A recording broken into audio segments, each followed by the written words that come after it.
Okay چلو. السلام علیکم عاطف بھائی، کیا حال چال ہے؟ اور ویلکم ویورز. السلام علیکم. لاسٹ ٹائم ہم بات کر رہے تھے حدیث کی تاسیس پہ، کہ اس علم کی تاسیس کب ہوئی. تو وہ تو ہم نے دیکھ لیا کہ 300-400 سال گزر گئے تھے. پھر جب جا کے کتاب لکھی گئی اس پر، پہلی کتاب جو لکھی گئی. تو اسی سے بات شروع کرتے ہیں ہم علم حدیث سے ہی اگلے ٹاپک پہ. تو ہمیں یہ آپ کو بتائیں وہ کہ یاد ہے پہلی کتاب کا نام؟ جی پہلی کتاب کا نام یاد ہے؟ یاد رہا؟ کتاب کا نام بول گیا ابھی. اور لکھی 300 کچھ ہجری تھی، لکھی تھی، اتنا یاد ہے 324 کے اتنا تک کچھ ہجری تھی وہ. المحدث الفاصل نام تھا. ہاں صحیح ہے. ٹھیک. تو یہ سمجھ لگی ہمیں کہ جو صحیح بخاری یا مسلم یہ لکھی گئی ہیں اس سے پہلے یا تقریباً اسی ٹائم پہ، زیادہ تر اس سے پہلے لکھی گئی ہیں. ہاں. مطلب یہ کہ ان کے پاس ایک سب جو یہ جو محدثون ہیں، ان کے پاس اپنے اپنے مقیاس تھا لکھنے کا اور حدیث کی اس کی انویسٹیگیشن کرنے کا.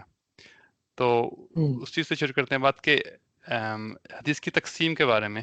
ہم سنتے ہیں یہ اصطلاحات، یہ حدیث قدسی ہے، اور یہ حدیث مرفوع ہے، یہ موقوف ہے. تو اس کے بارے میں بتائیں کہ یہ اصطلاحات کیا چیزیں ہیں، تو یہ کہاں سے آئی ہیں اور ہے کیا یہ؟ اصطلاحات اصل میں جو روایتیں جب موصول ہونا شروع ہوئی ہیں تو ان روایتوں کو دیکھ کر ان روایات کو کیٹیگرائز کیا گیا. آپ بھی سمجھ لیجیے، مطلب یہ کیٹیگری ہے کہ پہلے ایک کیٹیگری بنائی کہ بھائی یہ جو کیٹیگری ہے یہ ساری کی ساری حدیث مرفوع کہلائے گی. اب حدیث مرفوع کے اندر کتنی چیزیں آتی ہیں وہ ہم دیکھ لیں گے. مرفوع سے آپ یہ سمجھ لیجئے کہ وہ حدیثیں ہیں جو اللہ کے رسول سے منسوخ کی جائیں، ٹھیک. وہ کسی بھی طریقے سے. طریقے مختلف ہیں. مرفوع کا مطلب ہی رفع اور عین کا مطلب ہی بلند کیا ہوا. اب وہ بلند کیا ہوا مطلب یہ کہ حدیث کی سب سے جو چوٹی ہے وہ کیا ہے؟ اللہ کے رسول. تو وہاں تک جو حدیث پہنچائی گئی ہے اس کو ہم حدیث مرفوع کے نام سے سب جانتے ہیں. تو اس کو ٹھیک. حدیث مرفوع کہہ دیا گیا کہ آسانی رہے گی کہ بھئی جب بھی حدیث مرفوع کہا جائے گا تو سب کے ذہن میں یہ آ جائے گا کہ یہ اللہ کے رسول سے منسوب ہے. ہم، اب اس میں جو کیٹیگریز ہیں وہ الگ ہیں، وہ سب ڈیٹیل میں ہم چلے جائیں گے. اچھا، اس کے ساتھ پھر دوسری حدیث آتی ہے حدیث موقوف. ہم، وہ حدیث موقوف کی کیٹیگری کیا ہوتی ہے کہ موقوف مطلب رکی ہوئی، جیسے کہ وقف کہتے ہیں ہم لوگ اسٹاپ کر دینے کو. تو وہ جس کو روک دیا گیا ہو ایسی حدیث کہاں پر جا کر؟ وہ جا کر رک گئی ہے صحابی کے اوپر، اس کو حدیث موقوف کہا جانے لگ گیا. پھر یہ جو حدیث کی کیٹیگری کے اندر ایک حدیث قدسی کہلاتی ہے، یہ بھی آپ نے سنا ہوگا. جی بالکل. تو حدیث قدسی کی کیٹیگری اس طرح بیان کی گئی کہ حدیث قدسی وہ حدیثیں ہیں کہ جو اللہ کے رسول نے اللہ سے براہ راست روایت کی ہیں، ان ہم، کو حدیث قدسی کا نام دیا گیا.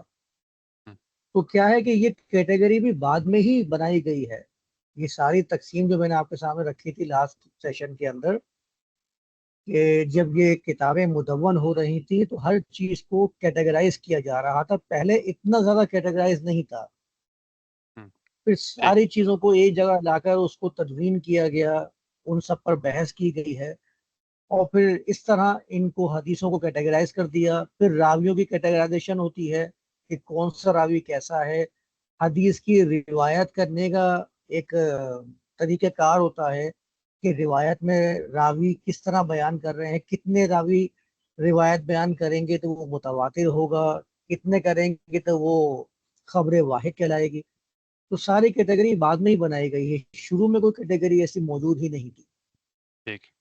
اور جو اس میں ڈیٹیل آئی ہے وہ ڈیٹیل بھی آپ کو معلوم ہے کہ جب بہت ساری چیزیں مختلف طریقے سے آ رہی ہوتی ہیں تو چیزیں پھر ڈیٹیل کے اندر چلی جاتی ہیں کہ یہ اگر ایسا معاملہ ہوگا تو اس کو منسوخ سمجھا جائے گا یا نہیں، اگر یہ یہاں تک رک جائے گی تو اس کو موقوف کہا جائے گا یا نہیں.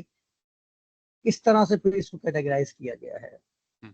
تو اس میں سوال یہ جو بولتے ہیں حدیث قدسی، تو قدسی میں اور پھر قرآن میں کیا فرق ہوا؟ اب اس کے بھی جواب دیے گئے ہیں کہ قدسی اور قرآن میں کیا فرق ہوگا. اب یہ کہتے ہیں کہ حدیث قدسی وہ ہے جو اللہ کے رسول نے اللہ سے نقل کیا جس کلام کو، ہم، تو وہ کہتے ہیں کہ وہ روایات کی سب سے بنیادی چیز تو آپ کو معلوم ہے کہ قرآن کی آیات میں روایات کا کوئی عمل دخل نہیں ہوتا، ہم، مطلب راویوں کی چین موجود نہیں ہوتی۔ ہم، سب سے بنیادی فرق تو یہی بیان کیا جاتا ہے کہ جب یہ راویوں کی چین آ گئی ہے تو پھر وہ روایت ہی کہلائے گی، ہم، پھر وہ قرآن کی آیت نہیں کہلائے گی۔ سب سے بنیادی فرق تو یہی بیان کیا جاتا ہے۔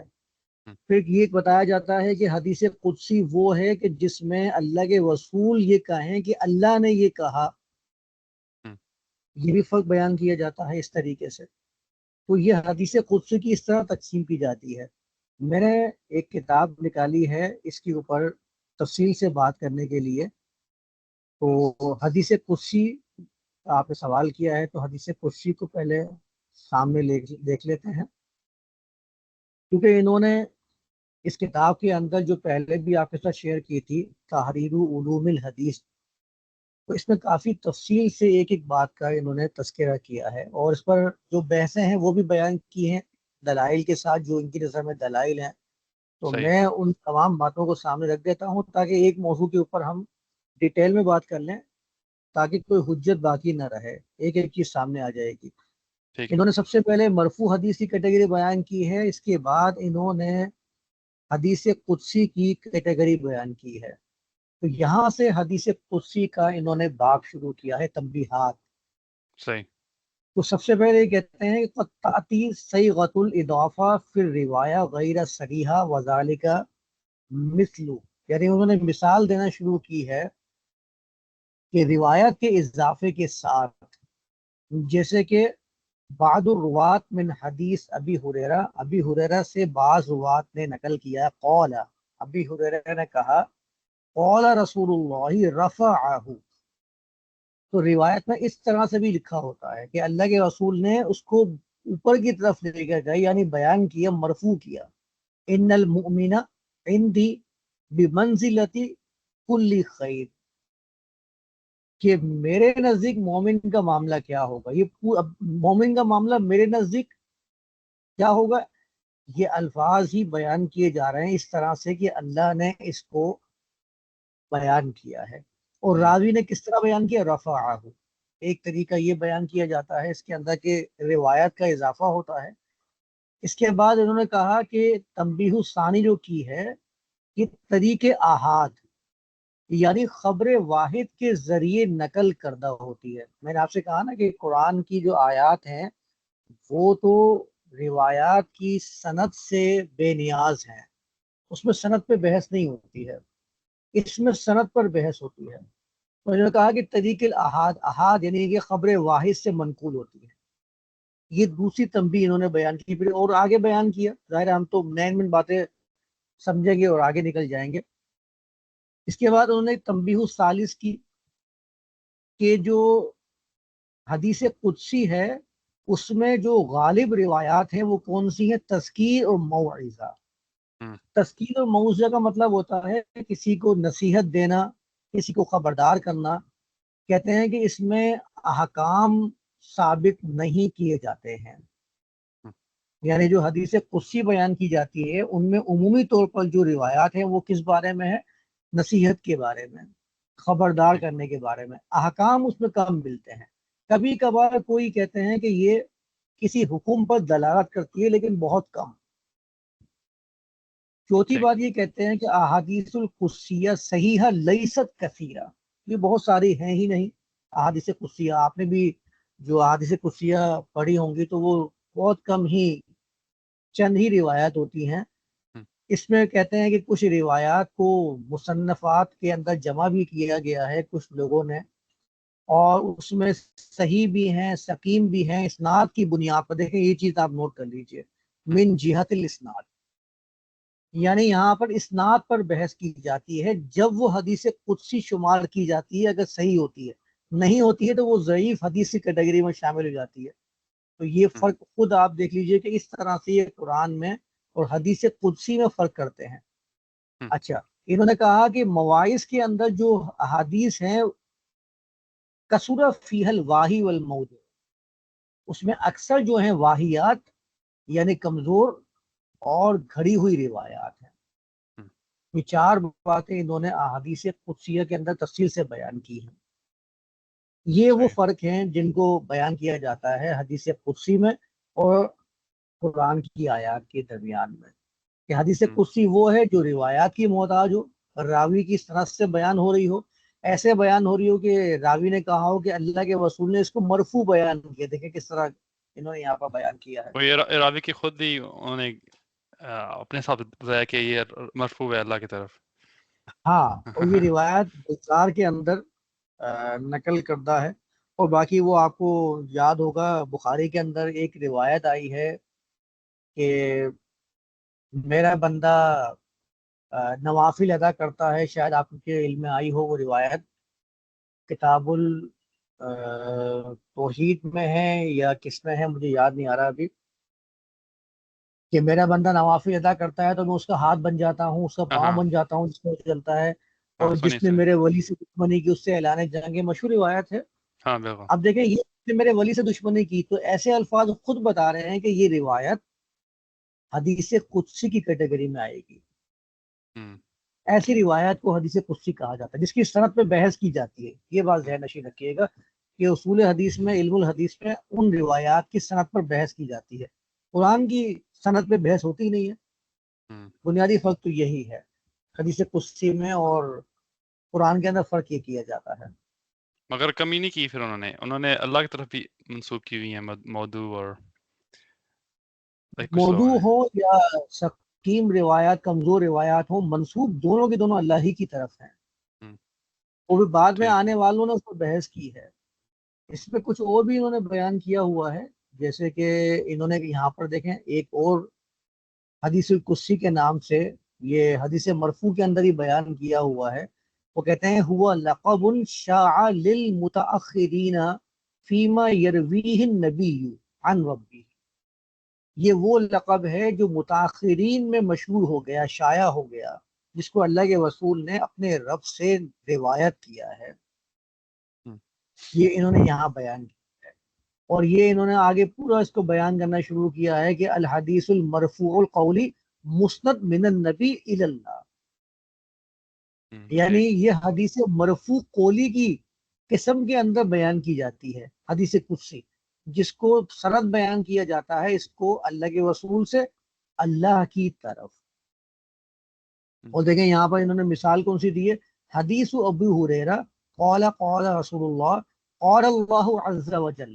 دیکھیں اس طرح سے بیان کیا ہے انہوں نے ایک جگہ، یؤذینی ابن آدم، آدم ابن آدم مجھے اذیت دیتا ہے، یسب الدہر وہ زمانے کو برا کہتا ہے، وانا الدہر زمانہ میں ہوں، بید الامر میرے ہی طاقت میں حکم ہے، اور اقلب اللیل والنہار میں ہی رات اور دن میں الٹ پلٹ کرتا ہوں. یہ بخاری کے اندر روایت ہے ابو ہریرہ سے. آپ دیکھ لیجیے کس طرح سے بیان ہوا ہے.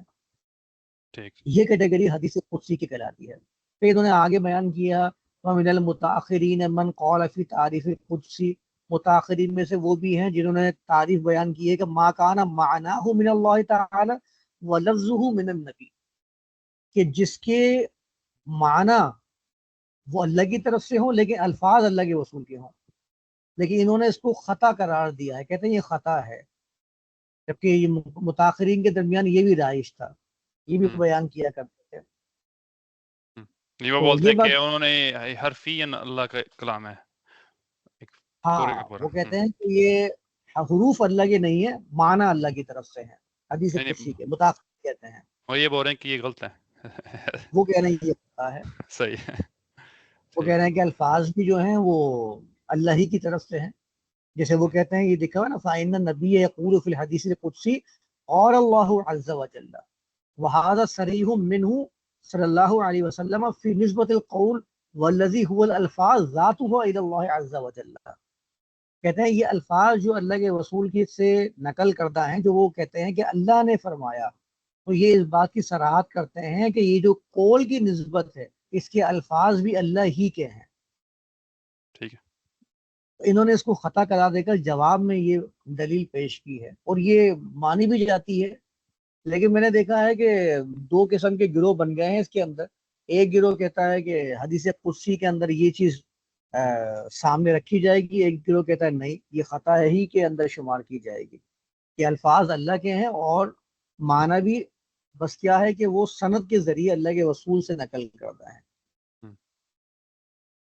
یہ صحیح. حدیث قدسی کے بارے میں اس بات کو ذہن میں رکھ لیں کہ حدیث قدسی کی مکمل تعریف انہوں نے یہاں بیان کی ہے. تو پھر اور اس کو حدیث جو یہ بولتے ہیں کہ اللہ کے الفاظ ہیں، تو ان کے تو سامنے قرآن میں اس میں کوئی فرق نہ رہا، پھر ایک چیز ہوگی. صحیح. ہاں، لیکن اس میں جو چیز انہوں نے مد نظر رکھی ہے وہ یہ ہے کہ قرآن کے اندر اسناد والا معاملہ نہیں ہوتا. ہم، وہ پھر یہ کہتے ہیں کہ سند سے بے نیاز ہے. میں نے کہا نا، دیکھیں انہوں نے کیا بیان کیا یہاں پر آگے چل کے. انہوں نے کہا کہ بطریق الاحاد، ہم، خبر واحد سے نقل کرنا ہے. منقولہ بطریق الاحاد یعنی اس سے خالی نہیں ہے یہ، جیسے کہ تمام احادیث احاد سے خبر واحد سے منقول ہوتی ہے، ویسے ہی یہ بھی خبر واحد ہوتی ہے.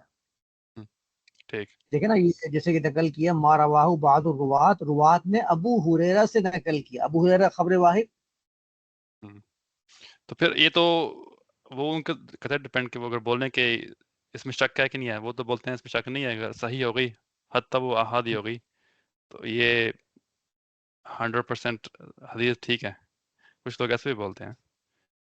وہ 100% کہتے ہیں، لیکن پھر بھی یہ قرآن کی آیت میں اور حدیث کے درمیان میں فرق کرتے ہیں. مثال کے طور پر آپ فرق کو اس طرح سمجھ لیں کہ اگر یہ ایک قرآن کی آیت کو اور ایک حدیث قدسی کو، دونوں کو اللہ کا کلام مان لیں، فرض کر ہم، لیجئے، ہم، ٹھیک ہے، تو اس کے بعد یہ فرق یہ کریں گے کہ اگر کسی نے قرآن کی آیت کا انکار کر دیا تو وہ اس کو کافر قرار دیتے ہیں.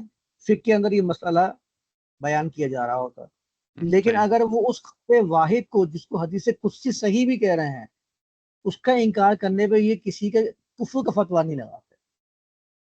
اس کا فاسق بولتے یہ تو ہیں. ہاں، بول دیں گے، فاجر بول دیں گے، منکر حدیث بول دیں گے، لیکن یہ جو ٹھیک. کفر کا فتویٰ ان کی ایک آیت سے بھی انکار پہ لگاتے ہیں نا، وہ ہم، کسی حدیث کے انکار پہ یہ نہیں لگا سکتے.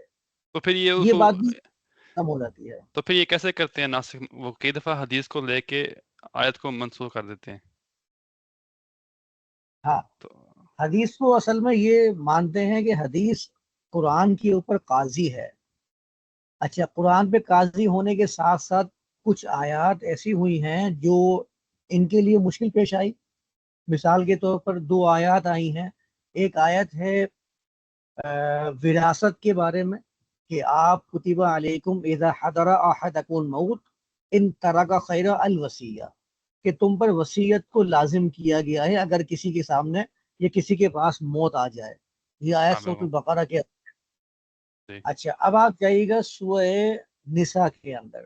جب آپ سورۃ النساء میں جائیں گے تو وہاں پر پوری وصیت کی آیت موجود ہے. یوصیکم اللہ والی مشہور ہے کہ لڑکے کا حصہ اتنا ہوگا، لڑکی کا کتنا ہوگا. اب یہ کہتے ہیں کہ جب یہ دو آیات آئی ہیں، ان کو اس میں مشکل پیش آئی کہ جب وصیت کا حکم بھی فرمایا اور وصیت کی آیت بھی موجود ہے، اب کیا کریں ان دونوں کے درمیان میں. تو پھر ان کو مشکل پیش آنے کی وجہ سے انہوں نے ایک آیت کو منسوخ اور دوسری کو ناسخ قرار دیا. وہ اب حدیث جب لے کہتے سلسلہ ہیں ترمذی سے، کہتے ہیں حدیث ترمذی میں، اس سے ہم کرتے ہیں منسوخ اس آیت. کون سی؟ پہلے حدیث صحیح ترمذی کی کتاب میں، تو ہاں اس میں اس حدیث کو لے کے تو منسوخ کرتے ہیں آیا جو سورہ بقرہ میں آئی ہے. ہاں، اس حدیث کے اندر اصل میں یہ آیا ہے کہ ہاں. اس حدیث میں یہ نہیں آیا کہ وصیت نہیں کر سکتے، اس میں آیا کہ وصیت کر سکتے ہیں لیکن کچھ حصہ بیان ہوا، اتنی وصیت کر سکتے ہیں. وہ اس میں ایسا آیا ہے. حدیث میں یہ ہے کہ آپ کون سی؟ جو جو ماں باپ ہے ان کے لیے وصیت نہیں ہے. یاد نہیں پوری حدیث پوری، مگر اس طرح کچھ الفاظ ہیں اس میں. تو وہ یہ بولتے ہیں کہ یہ وصیت حدیث بعد میں آئی ہے، یہ آیت پہلے آئی تھی، حدیث بعد میں آئی ہے، تو یہ حدیث اس کو منسوخ کر رہی ہے. یہ میں نے ہے نا. کس کا پڑھا ہے. اس کی وجہ یہ ہوئی ہے کہ بھئی آپ کو ایک تو ناسخ اور منسوخ والا معاملہ تو مل ہی گیا نا. ہاں. آپ کو یہ چیز کا تو پتہ چل گیا کہ بھئی قرآن کی آیت منسوخ ہوتی ہی ہے. جب بنیاد سے آپ نے منسوخ سمجھ لیا ہے تو پھر تو آپ کو کچھ بھی مل جائے منسوخ کرنے کے لیے. ہاں وہ پھر ان حدیث کو کو روایت ہاں بھی تو سہارا ویسے ہی مل چکا ہے آیت سے کہ ہاں آیت منسوخ ہوتی ہے تو روایت کو اور پیش کر دیا کہ بھائی یہ تو قرآن کی تشریح ہی ہے نا، جب تشریح ہے تو قرآن کی آیت منسوخ کر دیا. ہاں تو یہی تو اس میں جو اصولی کانٹرڈکشن ہوگی اس میں. ایک طرف بول رہے ہیں کہ جس نے ایک آیت بھی انکار کیا وہ کافر ہو گیا، مگر حدیث میں چکر اس طرح کا نہیں ہے. اور پھر ہاں حدیث کو تقویت دے رہے ہیں قرآن پر، وہ اس کو لے کے قرآن کی آیتیں منسوخ کریں. یہ بات تو ہے نا، لیکن بات یہ ہوئی کہ جب دونوں کو آپ نے ایک لیول پہ لا کر رکھ دیا ہے، مثال کے طور پر جب انہوں نے کہا کہ حدیث اور قرآن کا جو لیول ہے وہ بالکل برابر ہے، تو پھر تو اگر کوئی روایت کے ذریعے حدیث کا انکار کرتا، آیت کا انکار کرتا ہے یا آیت کو منسوخ قرار دیتا ہے، تو پھر اس کے اوپر حکم لگاتے ہی نہیں ہیں، نہیں کیونکہ وہ کہتے ہیں ہاں کہ اس نے دلیل جو لی ہے وہ روایت سے لے لی. ہاں اس صحیح. طرح سے یہ نکل جاتے ہیں آرام سے. ورنہ جو بات آپ نے کہی ہے بات تو بالکل صحیح ہے کہ جب آپ نے روایت کے ذریعے بھی کسی آیت کا رد کر دیا ہے، اس کو ماننے سے انکار کر دیا ہے کہ نہیں یہ منسوخ ہے، روایت کی بنیاد پر کہ روایت نے اس کو منسوخ کر دیا ہے، تو انکار تو ہو ہی رہا ہے نا پھر، ہاں کیونکہ روایت کا ہوتے آ ہی نہیں سکتا، چاہے قدسی ہو یا مرفوع ہو. بالکل. لیکن وہ یہاں سے نکل جاتے ہیں، روایات کو برابر لا کر قرآن کی آیت کے وہی قرار دے کر، اور یہاں سے وہ کسی کا بھی انکار کرتے رہے، پھر کتنی پھر اس 100 کو لیبل لگاتا ہے یہ 600 روایت سے 700 انکار. آیت. ہاں صحیح بات ہے. صحیح بات ہے. یہ معاملہ ہے. اچھا، حدیث قدسی کو انہوں نے کس میں، حدیث مرفوع کی کیٹیگری میں بھی شمار کیا. دیکھیں نا یہاں پر مسئلہ الثامنہ، یعنی مرفوع حدیث کے 8 مسائل بیان کیے ہیں، اس کے اندر حدیث قدسی کو بیان کیا ہے. تو یعنی یہ مسئلہ سامنے آیا کہ روایت حدیث کے اندر حدیث قدسی حدیث مرفوع کی کیٹیگری میں ہی شامل کی جاتی ہے. ٹھیک صحیح. اچھا، تو یہ حدیث قدسی کا معاملہ ہے. حدیث قدسی کے بعد انہوں نے جو اگلا باب لے کے آئے ہیں وہ حدیث موقوف کا ہے، جو میں آپ کے سامنے ذکر کر رہا تھا. ٹھیک.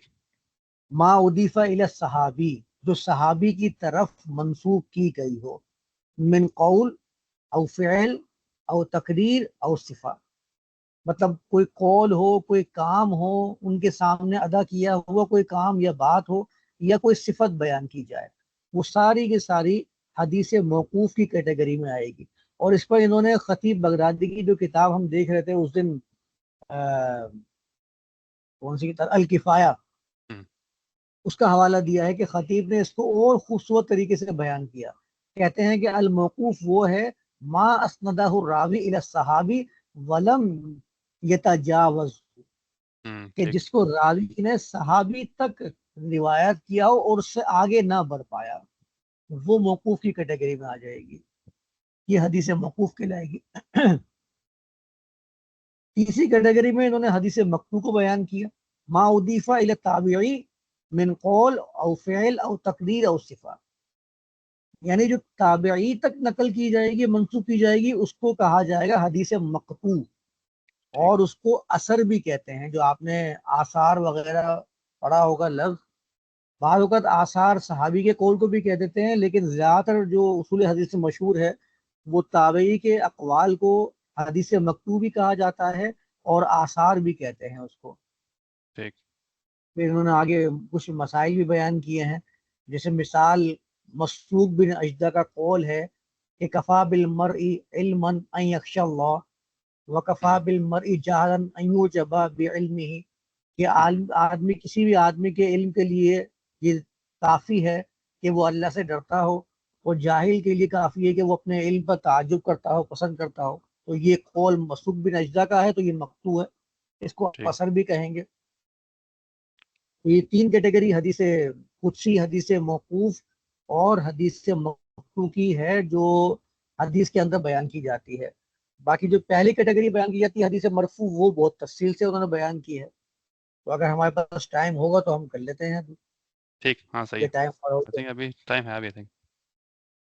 اچھا، تو حدیث مرفوع میں آپ دیکھیے کہ حدیث مرفوع جو انہوں نے بیان کیا ہے، سب سے پہلے تعریف بیان کی ہے خطیب بغدادی کے کتاب سے، ما اخبر فیہ صحابی عن قول رسول او فعلہ، جس کو خبر دی گئی ہے، صحابی نے خبر دی ہے اللہ کے رسول کے قول کے بارے میں یا ان کے فعل کے بارے میں؟ کہ انہوں نے کہا بل هو اوسع من ذلك، بلکہ یہ اس سے بھی زیادہ وسیع ہے، ہم، یعنی اس میں اور کیٹیگری بیان کرتی، قول، فعل، تقریر اور صفت۔ قول ٹھیک، تو آپ کو معلوم ہے کہ اللہ کے رسول سے کوئی بات نقل کی ہے کہ اللہ کے رسول نے کہا ہو، فعل یعنی اللہ کے رسول نے کر کے دکھایا، ہم، تقریر یعنی اللہ کے رسول کے سامنے کوئی بات یا کوئی عمل کیا گیا اور اللہ کے رسول خاموش رہے، اقرار، ٹھیک، یا پھر کوئی صفت اللہ کے رسول کی بیان کی گئی ہو۔ کہتے ہیں کہ یہ ساری کی ساری قول مرفوع کی کیٹیگری میں آئے گی۔ ہم، اور الفاظ ٹھیک، کیسے بیان کیے جاتے ہیں؟ عن ابی ہریرہ مرفوعا، ابی ہریرہ سے مرفوع منقول ہے، یا قال رسول اللہ، اللہ کے رسول نے بیان فرمایا، اللہ کے رسول نے کہا۔ اس طرح سے یہ الفاظ روایات کے اندر استعمال کیے جاتے ہیں۔ اب یہ ہم، مسائل شروع ہو گئے اس کے اندر۔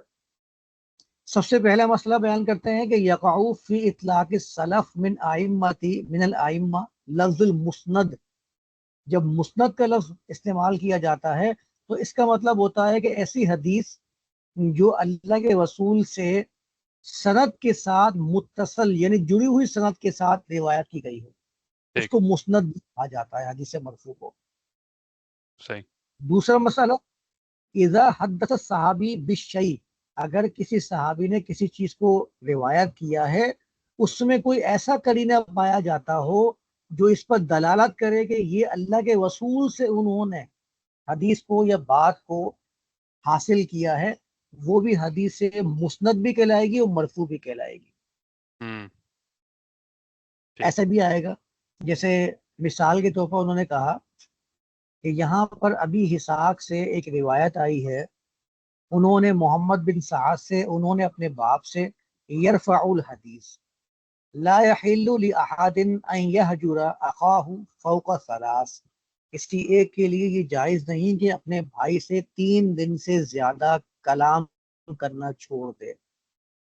اس میں کیا لکھا ہوا؟ یرفع الحدیث، حدیث کو ٹھیک ہے، رفع بیان، مرفوع کر دیا یعنی میں نے، صحیح مرفوع۔ ہے، اچھا، پھر اس کے اوپر کچھ باتیں بیان کی ہیں کہ احمد بن حنبل کے سامنے کہا گیا کہ یرفع الحدیث، تو وہ اللہ کے رسول سے ہوگی، انہوں نے کہا کیوں، ایسا کیوں؟ کسی اور سے ہم، بھی ہو سکتی ہے اگر اللہ کے رسول سے نہ ہو، یعنی اس پہ پھر اعتراضات جو آئے ہیں اس کو بھی بیان کرتے رہے یہ۔ ہاں، تو اچھا، سیدھی سیدھی بات ہے، وہ کیسے کر دیا میں مرفوع؟ یہ احمد نے اس پہ کلام کیا تو پھر اس کو بھی انہوں نے نقل کیا ہے۔ صحیح ہے، اسی طرح سے یہاں پر ایک حدیث بیان کی کہ سمعت اکریمہ، میں نے اکریمہ کو سنا، یرفع الحدیث فیما آرا الی ابن عباس، کہ وہ حدیث کو مرفوع کرتے تھے، میں سمجھتا ہوں کہ ابن عباس تک، کہ انہوں نے کہا کہ اللہ کے رسول نے کہا۔ تو اب ہم، یہاں اس طرح سے بھی مرفوع حدیثیں بیان کرنے کا سلسلہ ہوتا ہے کہ راوی جو ہے وہ مرفوع کہہ دے پہلے اور پھر بعد میں صحابی کا نام لے اور اس کے بعد اللہ کے رسول کا ذکر بیان کرے، اس طرح سے حدیث بیان کی جاتی ہے۔ اچھا، تیسرا مسئلہ بیان کرتے ہیں، قول الصحابی قال قال، کہ صحابی نے کہا ہو قال قال، تو اس سے بھی مراد کیا مرفوع حدیث لی جائے گی یا نہیں لی جائے گی؟ تو کہتے ہیں ہم، یہ حاضی صورت النادرہ، چند ہی روایات کے اندر یہ معاملہ سامنے آیا ہے، جیسے یہاں پر انہوں نے بیان کیا۔ یہ حدیث کون سی کتاب میں ہے؟ الکفایہ کے اندر۔ ٹھیک، ادریس اودی نے اپنے باپ سے نقل کیا، انہوں نے ابی ہریرہ سے نقل کیا، اور آگے لکھا ہے قولا قولا، بس اللہ کے رسول کا ذکر موجود نہیں ہے کہ ٹھیک، لا یصلی احدکم، تم میں سے کوئی صلاۃ ادا نہ کرے اس حالت میں کہ وہ کوئی خبیث چیز کو پائے۔ یہ صحیح، بیان کیا ہے کہ اس طرح سے بھی یہ معاملہ سامنے آتا ہے کہ قولا قولا کہہ کے بھی بعض روایات کو مرفوع شمار کیا جاتا ہے۔ اچھا، اسی طریقے سے یہ آگے بڑھاتے ہیں اس کو، اور پھر یہ پوری بحث ہے کہ ہر وہ حدیث جو ابو ہریرہ سے منقول ہے وہ مرفوع ہوگی، یہ پورا کلام انہوں نے نقل کیا۔ اس کے بعد یہ مسئلہ الرابعہ، یعنی چوتھے مسئلے پہ آتے ہیں کہ کس طریقے سے مانا جائے گا۔ کہتے ہیں ما لا یقال مثلہ بمجرد الاجتہاد، یعنی کوئی ایسی بات حدیث میں آ جائے جو اجتہاد کی بنیاد پر کہنا ممکن نہ ہو، اس کو حدیث مرفوع ہی شمار کیا جائے گا. یعنی ایسی کوئی بات کسی ایسے صحابی سے مرفوع ہو کہ جو صحابی اسرائیلی روایات کو نقل نہ کرتے ہوں. یہ سارا لکھا ہوا ہے انہوں نے. تو ایسی بات حدیث مرفوع کی کیٹیگری میں آئے گی. مثال کے طور پر انہوں نے بیان کیا ابی سعید خدری سے منقول ہے من قرأ سورۃ الکہف یوم الجمعہ, جس نے سورہ کہف کو جمعے کے دن پڑھا, اضاء لہ من النور, اس کے لیے ایک نور روشن کر دیا جائے, ما بینہ و بین البیت العتیق, کہ بڑے پرانے گھر کے درمیان میں اس کے درمیان میں ایک نور روشن ہو جائے. یہ کعبہ کی بات کر رہے ہیں, بیت العتیق, ہیں یہ کعبہ کی بات کر رہے ہیں, بیت کعبہ. العتیق ہاں کعبے کو کہتے ہیں. میں نے اسے ترجمہ کر دیا پرانا گھر. عتیق عطا کا پرانے کے لیے استعمال کیا جاتا ہے. تو اب ایسی حدیث کے بارے میں یہ کہتے ہیں کہ یہ حدیث بیان کی گئی ہے, یہ اجتہاد پر مبنی نہیں کہی جا سکتی ہے. ایسی بات اللہ کے رسول سے مرفوع ہی ہوتی ہے. اس لیے انہوں نے دیکھیں کیا کہا, ابو سعید لیسا معروفا بالتحدیث بالاسرائیلیات, ابو سعید اسرائیلی روایات کو بیان کرنے میں معروف نہیں ہیں. انہوں نے ایک ایسی حدیث کو بیان کیا ہے جو اس امت کی خصوصیت کے ساتھ ہے. وہ کیا ہے؟ سورہ کہف کی فضیلت. تو ظاہر ہے وہ کہتے ہیں کہ یہ وہ بات ہے جو اللہ کے رسول سے ہی مرفوع ہو سکتی ہے, اجتہاد نہیں ہو سکتا. یہ والی کیٹیگری بھی کہتے ہیں کہ مرفوع کی کیٹیگری میں بیان کی جاتی ہے, لیکن اس میں بھی احتیاط کی تقاضا وہ ملوز خاطر رکھنا چاہیے. یہ بات انہوں نے یہاں پر بیان کی ہے.